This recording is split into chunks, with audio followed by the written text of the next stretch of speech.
Qu'est-ce qui peut expliquer cette pression? Après le Mali, ils attaquent sauvagement le Niger. On doit s'attendre hein, à des attaques en encerclement au Burkina Faso. C'est prévu. Hein. Vous voyez très bien qu'il y a un commandement supérieur qui organise tout ça. Ok. Le Niger intéresse les impériaux terroristes pour au moins les 5 raisons tout suivantes. Moi, j'ai trouvé 5 raisons pour lesquelles le Niger les intéresse beaucoup. Après le Mali, c'est au tour du Niger de tomber dans le viseur de l'impérial terrorisme. Mais ce qui est important à souligner pour nous les Africains, c'est de savoir comment est-ce que tout ceci est coordonné et que ces opérations qu'ils ont lancées sont tous simultanées dans plusieurs villes différentes. On doit se poser la question, est-ce qu'il n'y a pas quelqu'un derrière tout ça pour organiser et lancer toutes ces opérations ? Pour moi, personnellement, c'est du déjà vu parce que quand on se plonge dans ce livre de Dr Franklin Yamsi, on se rend compte que depuis des siècles et des décennies, c'est leur mode d'opération. Dans cette vidéo, on va essayer de comprendre exactement 5 raisons qui poussent l'impérial terrorisme à attaquer les pays de l'AES ou bien à faire en sorte que un pays de l'AES puisse tomber. Bonjour et bienvenue à tous dans cette nouvelle vidéo. Je suis Gaspard Dramou. Et si c'est la première fois que vous regardez une de mes vidéos, n'oubliez pas de vous abonner, partager puisque ça pourrait intéresser aussi d'autres personnes. Bon, la première raison, c'est que le Niger est détenteur en quantité énorme d'un minerai rare, qui est la condition de la production de l'énergie nucléaire et qui est la condition de la reproduction des ogives nucléaires, donc des armes stratégiques de dissuasion de très haut niveau. Ce minerai précieux et rare, ce minerai qui, à lui tout seul, est une réserve d'énergie considérable, s'appelle l'uranium. Il n'a échappé à personne que le Niger a décidé de nationaliser son uranium. Parce que pendant plus de 60 ans, la France récupérait l'uranium nigérien gratuitement et le vendait à prix d'or. Elle s'est enrichie en vendant dans le marché international à prix d'or l'uranium nigérien, en polluant le Niger, en spoliant les Nigériens et les Nigériennes pendant 60 ans, avec la complicité des dirigeants nigériens successifs, qui, de peur d'être renversés par des coups d'État ou des rébellions instrumentalisées par le néocolonialisme français, ont accepté de couvrir ce pillage. Le président Abdourahmane Tiani et ses compagnons ont décidé de rendre au peuple nigérien sa prospérité. S'il y a un pays qui doit être le plus éclairé au monde, c'est le continent africain en général et c'est le Niger en particulier. On ne peut pas avoir les réserves stratégiques de minerais nucléaires qu'a le Niger et être à plus de 70% dans les ténèbres. On attaque dans le Niger pour empêcher le Niger d'exploiter à son avantage le grand minerai stratégique qu'il a dans son sous-sol. Le grand minerai stratégique que le Niger a dans son sous-sol, c'est l'uranium. Et c'est grâce au Niger qu'à l'instant où je parle, la France est éclairée. Car les quantités d'uranium qui ont été prélevées par les groupes multinationaux d'État français, ces quantités n'ont jamais été déclarées. On a tout fait pour toujours placer le Niger 5e producteur mondial, 4e producteur mondial.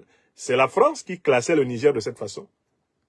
Or, les quantités d'uranium qu'elle a réellement extraites du sol nigérien n'ont jamais été réellement maîtrisées par les dirigeants nigériens avant le président Abdourahmane Tiani.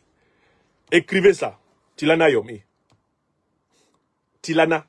En bas, ça veut dire écrivez. Et vous notez, première raison, on attaque le Niger pour son uranium. C'est ce que j'ai dit. Ok, on continue. Il y a une deuxième raison pour laquelle on attaque le Niger. Est-ce que vous savez la deuxième raison pour laquelle on attaque le Niger? C'est que le Niger s'avère une réserve pétrolière et gazière énorme. Et ce qui fait mal aux impérialistes, c'est que le Niger se soit mis à faire rentrer du cash sur son gaz et son pétrole dans des quantités vertigineuses. J'ai toujours parlé d'un célébrissime chèque de près de 500 millions de dollars versé par la Chine au Niger pour exploiter son pétrole à Agadem et le faire sortir à Semekodji. Semekodji au Bénin. Toutes les emmerdes qu'on fait au Niger, c'est pour que le Niger ne vive pas de son pétrole. Parce que désormais, à la tête du Niger, il y a des dirigeants qui disent aux compagnies étrangères, payez. Payez bien. Payez comme on doit payer au regard de l'état réel du commerce international. Payez. Et quand vous payez, le président Tchani se tient à la télé, il dit, ils ont payé 500 millions. Dans les 500 millions là, voilà ce que nous allons faire. Nous réduisons le prix des soins à l'hôpital. Nous réduisons le prix du carburant à la pompe. Nous construisons l'axe routier de telle région. Nous dotons notre armée de tel matériel.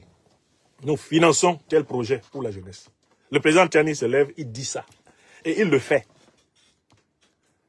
Donc, la deuxième raison pour laquelle on s'attaque avec acharnement au Niger, c'est que le Niger est devenu bancable.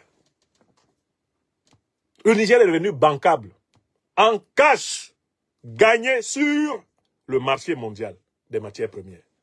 Ça, ce n'était pas prévu dans les plans néocolonialistes français, ni impérialistes occidentaux. Il fallait constamment maintenir le Niger comme un sous-marché du marché français.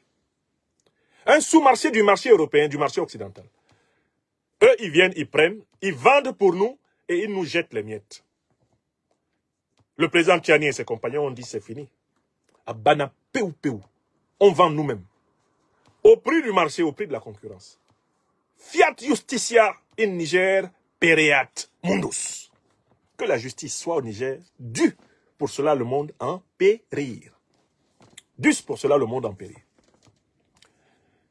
Est-ce que c'est bon? Vous êtes en train de noter les raisons. Ici, c'est l'école de la vérité, justice, solidarité. Hein. Je ne dis rien de faux. Hein. Si c'est faux, vous prouvez que c'est faux. Maintenant, on va à la troisième raison. La troisième raison pour laquelle on s'acharne contre le Niger. La troisième raison pour laquelle on s'acharne contre le Niger. C'est que le Niger a déjoué le pronostic de la suprématie occidentale sur son système politique, social et économique. La manière dont a été déposé Mohamed Bazoum, le junta de Niamey qui a fait boum, a profondément humilié les services d'intelligence néocolonialistes français et impérialistes américains. Je m'explique. Mohamed Bazoum, c'était le plus grand gueulard, protégé par la France-Afrique et protégé par les impérialistes américains. C'est-à-dire que Bazoum avait une arrogance. Il avait une suffisance verbale et non verbale, tellurique. Wallahi billahi talai. Un type qui était sûr de lui, plus que Bazoum, en Afrique de l'Ouest. Même Ouattara n'était pas à ce niveau-là. Ouattara le mythomane. Ouattara le menteur spontané. Même Ouattara n'était pas au niveau d'arrogance. L'arrogance qu'avait atteint Bazoum et ses hommes de main, Abou Tarka, Hassoumi Massaoudou. Vous vous souvenez comment il parlait? Je n'avais jamais vu, de toute ma vie, un dirigeant africain qui se lève et dit que son armée ne vaut rien face aux terroristes. Qui se lève et dit que les terroristes sont ses alliés. Je n'avais jamais vu ça. J'ai vu ça chez Bazoum. C'est là où je me suis mis à l'appeler Zumba, Moubaz, Zaboum, Zubam. Et j'ai dit que lui, c'est le junta de Niamey qui allait faire boum. Parce que, en fait, ce type-là était tellement sûr de la protection française. Il était tellement sûr de la protection américaine. Qu'il était plus gros que son boubou. Merde. C'est pas possible. Mohamed Bazoum. Ah! Mohamed Bazoum. Souvenez-vous de ces déclarations. Vous savez, les panafricanistes, ce sont des gens qui sont coupés de la réalité. Dans notre pays, le Niger, de toutes les façons, la France ne gagne rien au Niger. Au contraire, c'est elle qui nous aide. Les gens sont simplement ignorants, ils sont jaloux. Vous savez, les groupes terroristes, c'est un problème de pédagogie. Moi, je peux leur expliquer. Je leur explique, on se comprend. Non, il faut les libérer, c'est pas grave, ce sont nos propres enfants. Vous savez, les terroristes, ils sont plus aguerris que nos armées. Ils ont tout, hein. Ils sont, vraiment, il vaut mieux qu'on négocie avec eux. Ah bon, voilà, le patriotisme frélaté du Mali, du Burkina, mais je leur ai expliqué que ça ne va pas tenir. Ils ne peuvent pas tenir 3 mois avec ça. Vous savez, d'un point de vue philosophique, moi, je suis quelqu'un qui aime dire la vérité aux gens là-bas. Je dis que si tu voulais attraper l'hypertension, il fallait écouter Bazoum. Si tu es comme ça et que tu t'ennuies un peu dans ta vie, il n'y a pas de problème. Tu branchais ton téléphone sur Bazoum, tu l'écoutes 2-3 minutes. Tu es fâché pour 3 jours. Le niveau de suffisance que le monsieur là avait atteint. Hey! C'est pas possible. Un président peut faire ça? Un président peut faire ça? Et vous avez vu comment il était arrivé au pouvoir, non? Il est arrivé au pouvoir par la fraude électorale de son patron, Mahamadou Issoufou, qui a exclu tous les candidats de l'opposition qui pouvaient battre Bazoum. Paix à son âme, c'est le cas de Haman Amadou, qui a dû fuir le Niger sur une pirogue. Vous voyez comment les gens sont mauvais? Pour que Bazoum soit président, on a d'abord commencé par chasser tous ceux qui pouvaient le battre aux élections. Vous voyez la méthode que Ouattara utilise là? Mais Bazoum, il est arrivé au pouvoir grâce à ça. C'est ce que Mahamadou Issoufou a fait. Alors, moi, je ne comprends pas souvent certains de mes frères. Certes, Mahamadou Issoufou a mis de l'eau dans son vin, parce que, bon, il a lâché Bazoum. Mais au moment où Bazoum n'était plus tenable. Mais c'est lui qui a amené Bazoum là. Il faut être honnête. C'est lui qui l'a amené là, parce qu'il pensait qu'il allait continuer à le contrôler. Mieux, il n'y a pas que lui. Bazoum a été amené avec la bénédiction du pouvoir français. Souvenez-vous des commentaires que faisait celui qui était alors ministre des Affaires étrangères de la France à l'époque, Jean-Yves Le Drian. Comment il présentait Bazoum comme la consécration, la réalisation, l'incarnation, l'aboutissement absolu de la démocratie. Vous voyez comment leur démocratie est organisée? On chasse d'abord tous les opposants qui peuvent battre Bazoum aux élections. On les chasse. On les met en prison. On fabrique des accusations. On dit que Haman Amadou, père de famille, avec des enfants et des petits-enfants, on dit qu'il a volé un bébé. Oh! Homo! Hopalo! Astagfirullah. Haman Amadou va voler un enfant. C'est-à-dire que moi, quand j'ai vu l'accusation là, j'étais étonné de mon étonnement.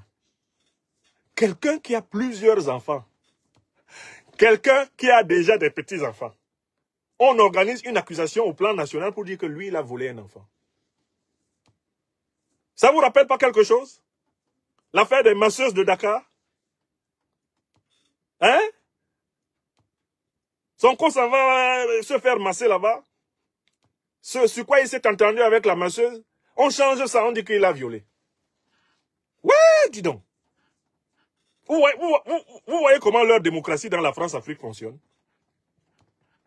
Zouléa, merci beaucoup Zouléa Mara. Vous voyez comment leur démocratie fonctionne dans la France-Afrique, mes amis?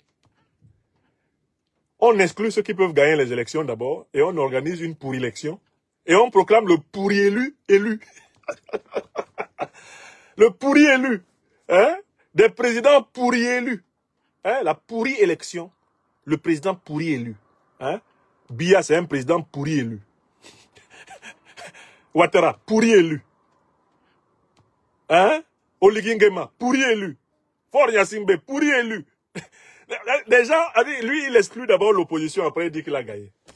Ouais! Comment tu peux même convaincre dans ta propre maison? Même si c'est ta propre femme qui t'aime beaucoup, tu lui dis, chérie, j'ai gagné les élections. Elle-même doit te dire que non, chérie, il n'y avait pas élection, non. Tu étais le seul candidat. Hein, Dominique? Oui, Chou. T'as gagné contre KKB. Chou, faut quand même pas le revendiquer publiquement. Hein. Chou, tu peux pas revendiquer publiquement une victoire face à KKB. Hein. Mais, Dominique, j'ai quand même gagné. Hein. Si tu vois les mollets de KKB, comment c'était dressé contre moi, c'était pas facile de battre ce petit-là. Chou, s'il te plaît, un peu de respect pour toi-même, KKB, c'est ta propre créature. Franchement, ces gars-là, ils peuvent même pas convaincre leurs propres femmes dans la maison qu'ils ont gagné les élections. Parce qu'ils n'organisent pas d'élections. Donc, La troisième raison pour laquelle on s'acharne contre le Niger, c'est parce que celui qui passait pour le mieux protégé des suppôts sahéliens, de la France-Afrique et de l'impérialisme américain, il a été cueilli sans bruit. Sans bruit. En fait, tout se passe comme si le monsieur là... Attendez, il faut que je trouve un fil. Le monsieur là, en fait... Voilà, le monsieur là... Bazoum était président. Il était président par branchement. C'est-à-dire que Issoufou et les néocolonialistes français l'avaient branché sur le fauteuil présidentiel. Mais le fauteuil là, il reposait essentiellement, bien sûr, sur les forces de défense et de sécurité. Il était branché dessus. Tant que les forces de défense et de sécurité le considéraient quand même comme président, il était président. Qu'ont fait le président Tchani et ses compagnons du CNSP? Ils ont juste débranché. Ils l'ont débranché du contrôle du commandement militaire. Et tout d'un coup, Bazoum est redevenu juste un philosophe. Il est redevenu juste un philosophe, quelqu'un qui a fait des études de philo. Il est redevenu un cadre qui peut bavarder. Bazoum est devenu un homme à la parole sans efficacité. La parole de Bazoum n'était pas différente de celle d'un client chez Aboki qui vient demander une assiette de spaghettis sauce tomate à la viande de bœuf. Bazoum redevint subitement un homme ordinaire. Dès qu'on a débranché, on a juste débranché Bazoum, débranché. Ce qu'il ne savait pas, c'est qu'il n'avait pas été régulièrement élu par les Nigériens et que sa chute laisserait les Nigériens à 37 degrés. 37. Un président tombe, il n'y a même pas un soulèvement populaire. Rien. Il y a eu 2 tondus, 3 pelés qui ont tenté de sortir. C'est même la population qui est sortie pour leur caresser les fesses. Ils ont couru. Ils sont rentrés à la maison. Terminé. Bazoum se met à crier comme Ali Bongo. Make noise, make noise, make noise. On en veut au CNSP. On en veut au président Tchani. Parce que le débranchement de Bazoum a été l'humiliation même des services de renseignement occidentaux. Paris, Washington, Londres avaient promis à Bazoum que rien ne lui arriverait. Bazoum dormait sur ses 2 yeux, ses 2 oreilles. Je ne sais pas comment il faisait. Il utilisait un oreiller sans doute contournant sa tête. Bazoum, mais il ronflait bruyamment. Même à, je ne sais pas, à 10 km, on entendait que Bazoum dort. Tellement le gars est sûr. Tu as déjà vu, il y a les gens, leur manière de dormir et de ronfler là prouve que il ne craint rien. Donc, ni la DGSE française, ni la CIA, ni la CIA américaine, ni Scotland Yard n'ont vu Bazoum tomber. Il est tombé bouillant. Il dit, comment ça? Il n'y a rien, qu'est-ce qui s'est passé? Terminé. Et eux, il faut savoir que les impérialistes occidentaux sont profondément rancuniers. Si toi, tu as fait tomber leur poulain un jour, sache que pour eux, c'est un devoir de te nuire jusqu'au dernier jour de ta vie. Et ça, le président Abdourahmane Tchani l'a bien compris. Ce qu'ils ne savent pas aussi, c'est que les Sahéliens ont la rancune tenace. Oui! Ça, c'est un mot que j'ai entendu partout au Sahel. Quand je cause avec les grands Sahéliens, là, j'entends toujours l'un d'entre eux me dire ce que les Occidentaux ne savent pas, c'est que nous sommes des peuples de mémoire. Et nous avons la rancune tenace. Si tu nous as fait un truc indigne, tant pis pour toi si toi tu oublies. Nous, on n'oublie pas. Oui, au Sahel, ce sont des peuples qui sont multimillénaires. Et ce sont des peuples qui ont une tradition de la mémoire, qui se transmet sous forme orale, écrite, sous forme de stèles et de monuments, depuis plusieurs générations. On ne leur chie pas en vain dessus. On le regrette. C'est la troisième raison. L'humiliation tactique et stratégique du renseignement impérialiste et néocolonialiste français et occidental par la chute de Bazoum. S'il leur est resté en travers de la gorge. Maintenant, on passe à la 4e et avant-dernière raison pour laquelle on s'acharne contre le Niger. Le Niger est un pays de plus d'1 million de kilomètres carrés. Les gens n'ont pas calculé le Niger, parce que comme ils ont pris l'habitude de mal représenter l'Afrique sur la map monde, sur la carte de la Terre. C'est comme ça qu'ils ont pris l'habitude de mal calculer la taille des pays africains. Le Niger là est gros comme ça. Oh. On a des pays là en Afrique. Hein. Regardez bien la RDC. Si vous n'avez pas peur de la taille de la RDC, c'est que vous n'êtes pas cultivé en géographie. Regardez le Niger. Regardez le Mali. Regardez le Tchad. Si vous regardez l'ancien Soudan, quand il n'était pas encore divisé par les Occidentaux, en Soudan du Nord et en Soudan du Sud, regardez, malgré la balkanisation de l'Afrique, il y a des États en Afrique. Hein. Toi-même, quand tu vois sa taille, tu dis, faut aller doucement avec eux. Alors, l'erreur qu'ils ont commise concernant le Niger, c'est d'avoir sous-estimé son importance géopolitique et géostratégique. Et je vous donne un domaine dans lequel ils ont sous-estimé le Niger. Ils n'ont pas vu que la plupart des aéronefs qui doivent se rendre en Afrique, de l'Ouest, ou qui doivent se rendre en Afrique centrale, en partant des États-Unis, ou en partant de l'Europe, ou en partant du Moyen-Orient, sont obligés de passer par le Niger. Oui! C'est-à-dire que quand ils prenaient des décisions sur le Niger, là, oh, c'est pas possible. Ça fait pitié. Quand ils prenaient des décisions sur le Niger, ils n'avaient pas regardé la taille du Niger. Ils ne savaient pas ce que le Niger pouvait faire de sa taille. Parce que parfois, il y a des gens qui te menacent parce qu'ils sont habitués à te voir quand tu es assis. C'est quand tu te lèves qu'ils disent que, hein? Le type s'il était grand et costaud comme ça. Le Niger était assis. On le cherche. Le Niger n'était pas encore debout. Il était juste assis. Le Niger était assis, hein? Voici qu'il faut que Air France vienne desservir le Nigeria. C'est là que Air France se rend compte que, oh, purée, ça perd l'hypopète. Un détour qui nous obligerait à ne pas passer par le Niger, ça veut dire 2000 km de plus. Oh putain, les prix des billets d'avion vont exploser. Hey! Voici British Airways qui veut desservir Lagos ou Abuja au Niger. Ah, oh, fuck. Oh, gosh, we're in trouble. Voici les compagnies belges, les compagnies espagnoles. Tout le monde veut descendre en Afrique. On se rend compte que le vieux Niger est assis sur son caillou et avec son gourdin. Au quartier de Bepanda à Douala, il y avait un papa qui était très fort au jeu de dames, au damier. On l'appelait Papa Coco. Béni soit-il.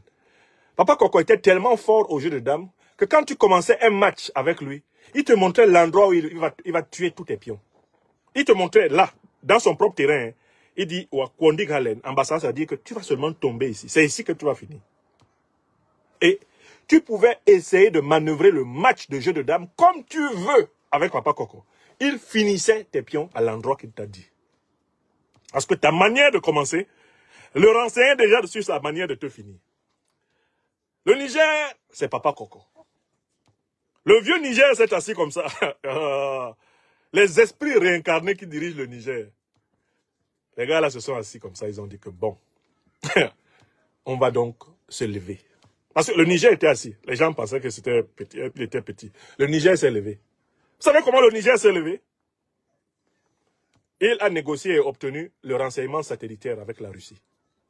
Donc le Niger a en temps réel, les informations sur tous les mouvements qui se déploient sur son sol. Donc il a les mêmes il a des informations comme les États-Unis ont des informations, comme la France a des informations, comme les terroristes qui sont armés par l'OTAN ont des informations. D'accord? Le Niger a les mêmes informations. C'est-à-dire, le système de la surveillance satellitaire, là, c'est tu me vois, je te vois, on se voit. Comme on dit à Abidjan, tu me dindin, je te dindin, et on se dindin. C'est ça, là-bas, dans le ciel. Il n'y a pas le grand frère de quelqu'un. Chacun voit chacun. C'est face to face. Voilà d'ailleurs le Niger qui se lève. Hein. Le Niger a pris de la hauteur. Il n'a pas pris de la hauteur simplement au sens symbolique. Il a pris de la hauteur au sens géographique, géophysique, astronomique. Le Niger est monté dans les satellites.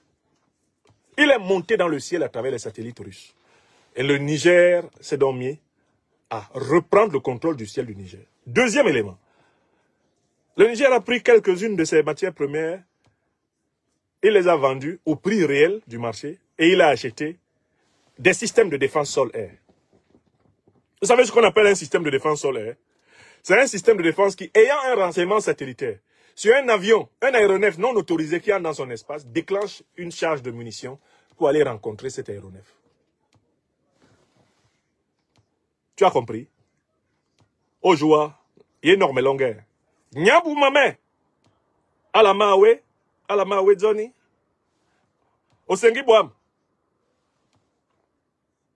Système de défense sol-air. Ce sont maintenant des systèmes qui sont connectés au satellite.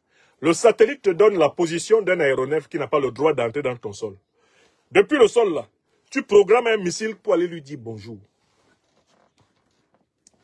Il est venu dans ton sol sans autorisation, non? Tu n'as pas autorisé qu'il entre, non? Ton missile lui dit bonjour. Ça fait un de moins. À partir du moment où les impérialistes occidentaux ont su que le Niger avait le renseignement satellitaire direct et que le Niger s'était doté de systèmes de défense sol-air, ils se sont mis à contourner. Quand ils ont provoqué le Niger, ils ont mis les embargos. Le Niger a mis les contre-embargos. Ils se sont mis à contourner l'immense Niger pour descendre en Afrique de l'Ouest. L'immense Niger pour descendre en Afrique centrale. Quand les impérialistes et leurs compagnies se sont mis à compter les dépenses en carburant, l'augmentation vertigineuse du prix du transport des personnes et des biens dans ces conditions, on entendit de Washington à Paris une chanson montée que vous connaissez. Vous savez la chanson qui montait. Écrivez le titre qu'ils ont chanté de Paris à Washington quand le Niger leur a interdit son espace aérien. Même le Nigeria qui parlait fort, là, il ne savait pas que le Niger est juste au-dessus de lui. Et que ces aéronefs, oh, vous faites embargo sur le Niger, vous ne voyez pas que le Niger peut dire que bon, désormais, quand tu décolles au Nigeria, va dans l'océan Atlantique là-bas, avant de remonter en Europe. Je ne veux pas te voir sur mon ciel. Quelle est la chanson? Ah là, tout le monde connaît la chanson. Kasongo ye, Mobali nangai, Kasongo mbona weo. Songa libala, ombo ye. Kasongo mbona weo. Mbona weo. Mobali nanga. Ils ont chanté ça de Washington à Berlin, à Paris, partout. Et maintenant, je viens à la cinquième et dernière raison, certaine pour laquelle ils s'acharnent contre le Niger. Bon, écoutez, ils s'acharnent contre le Niger parce que le Niger est entré dans la grande alliance des États du Sahel qui risque de déclencher la libération totale de l'Afrique subsaharienne. L'alliance des États du Sahel que vous voyez là, elle n'est pas utile seulement pour l'Afrique de l'Ouest. Elle montre le chemin à l'Afrique centrale et à l'Afrique australe. Le succès de l'alliance des États du Sahel fait et fera tache d'huile sur l'Afrique centrale et sur l'Afrique australe. C'est sur le modèle de l'alliance des États du Sahel que nous allons construire l'alliance panafricaine d'Afrique centrale. L'alliance des peuples d'Afrique centrale, APAC, qui arrive. Partout où d'authentiques panafricanistes révolutionnaires vont prendre le pouvoir en Afrique centrale, et ils vont constituer une alliance comparable à l'alliance des États du Sahel, AES. Nous, lions et lions indomptables de la libération panafricaine du Cameroun, nous nous engageons, en arrivant au pouvoir au Cameroun, à engager le peuple camerounais dans la construction de la PAC, Alliance panafricaine, Alliance des peuples d'Afrique centrale, qui sera une alliée ipso facto de l'Alliance des États du Sahel. Il est donc important d'empêcher le Niger, d'empêcher le Burkina Faso, d'empêcher le Mali. Mais ce n'est pas seulement pour que l'Afrique de l'Ouest ne soit pas libre, c'est pour que l'Afrique centrale ne soit pas libre. Parce que ce qui a tué Makloklo est ce qui tue Maklakla. Ce qui peut libérer Makloklo est exactement ce qui peut libérer Maklakla. Les impérialistes sont déçus de l'excès de solidarité, d'entente, d'union qu'il y a entre les présidents Tiani, Goïta et Traoré. Les impérialistes auraient espéré que des rivalités se signalassent entre ces trois pays, étoiles polaires de notre émancipation. Les impérialistes rêvaient d'une querelle fraternelle entre le Mali, le Burkina Faso et le Niger. Les impérialistes auraient bien voulu instrumentaliser les ethnies pour provoquer une ambiance de guerre génocidaire. Ça n'a pas marché. instrumentaliser les micro-nationalismes héritiers des frontières coloniales pour engendrer une ambiance de rivalité déloyale. Ça n'a pas marché. Ils auraient bien voulu provoquer des crises financières, des crises économiques incroyables. Le Niger, le Mali, le Burkina sont capables de payer sans passer par le franc CFA. Ça n'a pas marché.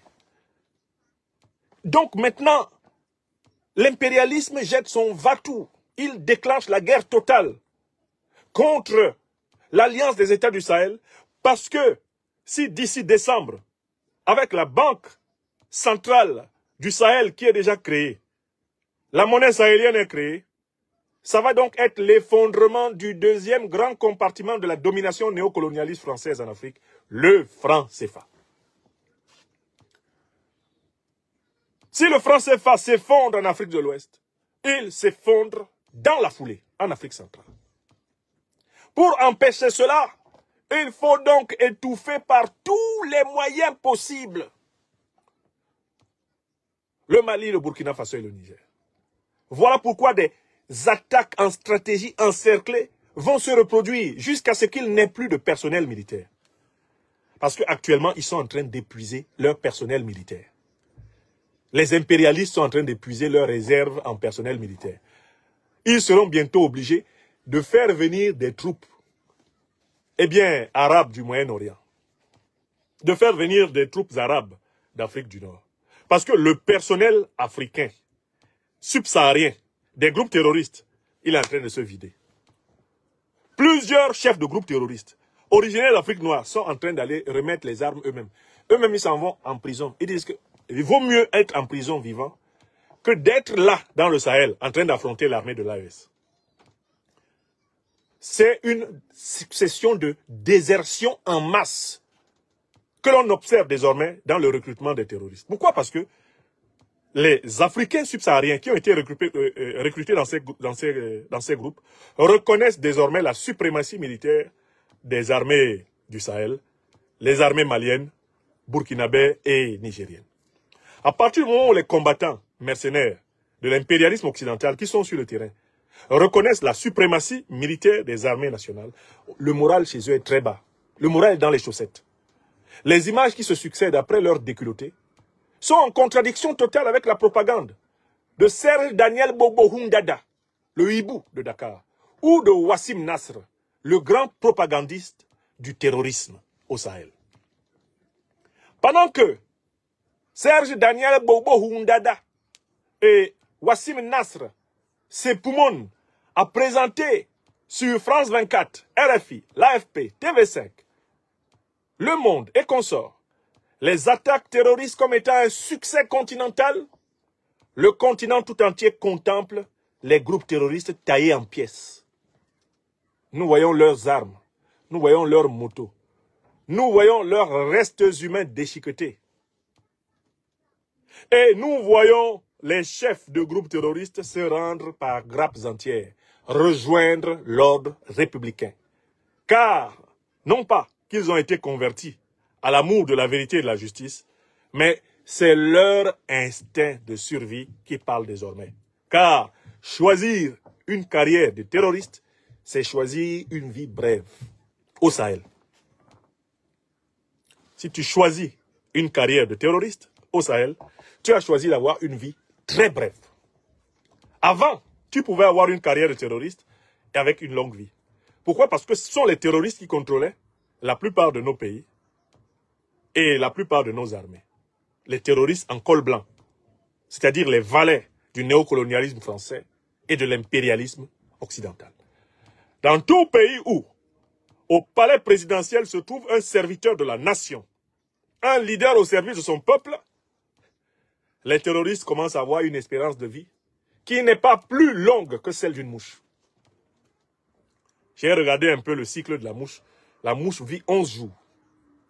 Et si vous regardez bien la cadence à laquelle les terroristes sont en train d'être écrasés, vous conviendrez avec moi que l'engagement dans une carrière de terroriste ramène l'espérance de vie de l'individu qui s'y engage à la durée entière de la vie d'une mouche. Tu commences les actions terroristes, dans les 10 jours qui suivent le début de ta carrière, tu as été envoyé ad patres. Tu n'as pas vécu ta carrière de terroriste plus longtemps qu'une mouche ne vit sur la terre. Et tu meurs pour une cause indigne. Tu meurs en t'attaquant à ton peuple. Tu meurs en tentant d'assassiner des innocents pour des intérêts incompatibles avec ta famille, tes enfants, ton pays, incompatibles envers les valeurs morales qu'on peut considérer comme les valeurs d'humanité. La vérité, la justice, la solidarité, la charité humaine. Quand on doit mourir, il vaut mieux mourir pour une bonne cause, afin de participer, par la grâce du Tout-Puissant, à une vie illimitée supérieure. Comme le disait mon homonyme Franklin Bukaka, tous les êtres humains finissent par mourir. Tout homme finit par mourir un jour. Mais toutes les morts n'ont pas la même signification. Une mort de terroriste est une mort infructueuse, une mort stérile, une mort qui en réalité est au service de la mort. Alors qu'une mort de héros, une mort de défenseur de la patrie, une mort de serviteur du bien commun est une mort au service de la vie. C'est une mort qui ouvre le chemin de l'amour illimité du maître absolu de la création. Donc, tous les hommes finissent par mourir un jour, mais toutes les morts n'ont pas la même signification, comme le disait mon excellent et brillantissime homonyme, Bukaka Franklin. Voilà, mes chers amis, les 5 raisons pour lesquelles on s'acharne contre notre patrie nigérienne, notre terre africaine du Niger. Et justement, c'est pour ces raisons même que nous nous mobilisons comme un seul homme pour soutenir tous les peuples africains assaillis et le peuple nigérien en particulier. Comment soutenir le Niger? À chaque fois que nous avons l'occasion, nous aimons leur rendre hommage, car nous savons qu'ils sont tombés pour nous. Nous disons que si la France n'a pas oublié le général de Gaulle, que si les Américains n'ont pas oublié Martin Luther King, nous n'avons pas le droit d'oublier Thomas Sankara, Patrice Lumumba, Kwame Nkrumah, Jomo Kenyatta, King Rastafari from Ethiopia. Ils ont oublié la prison d'Assabo.